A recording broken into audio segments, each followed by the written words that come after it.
Politsiya!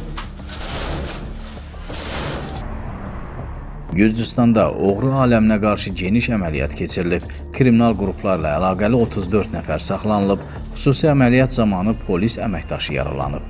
5 cinayət işi üzrə aparılan geniş miqyaslı əməliyyat çərçivəsində saxlanılan şəxslərə qarşı cinayətkarlar aləminə üzv olmaq, kriminal aləmin fəaliyyətinə dəstək vermək və cinayətkar aləmin üzvünə müraciət etmək ittihamları irəli sürülüb. Onlardan bir neçəsinə qiyabi ittiham elan olunub.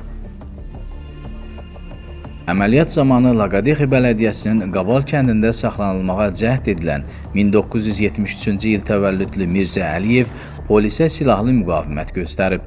O, xüsusi təyinatlılara atəş açıb. Nəticədə əməkdaşlardan biri döş qəfəsindən ağır yaralanıb. Polis cavab atəşi ilə Mirzə Əliyevi zərərsizləşdirib. Nazirliyin açıqlamasında bildirilib ki, saxlanılan şəxslər uzun müddətdir ki, qanuni oğrularla əlaqə saxlayıb, onlardan təlimat alır və maliyyə mübahisələrinə müdaxilə edərək təhdid və zor tətbiq ediblər. Eyni zamanda cinayətkar qruplaşma üzvləri tərəfindən oğru söhbətləri təşkil olunub, şərtlərə əməl etməyən şəxslər cərimələnib və ölüm ilə hədələniblər. Məlumata görə əməliyyat zamanı kriminal avtoritet kimi tanınan Elmuraz Məmmədov da saxlanılanlar arasında olub və prosesdə mühüm rol oynayıb. Axtarışlar zamanı şübhəlilərin evlərindən kompüter və mobil telefonlar, narkotik vasitələr, odli silahlar və böyük məbləğdə pul götürülüb.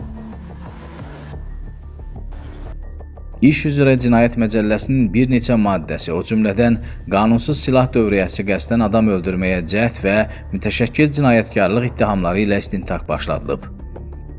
Daxili İşlər Nazirliyindən bildirilib ki, əməliyyat nəticəsində bir neçə il öncə qeydə alınmış qanunsuz silah dövriyyəsi faktı da ifşa edilib və şübhəlilərdən David Çubinidze həbs olunub. David Mikadze barəsində isə qiyabi ittiham irəli sürülüb.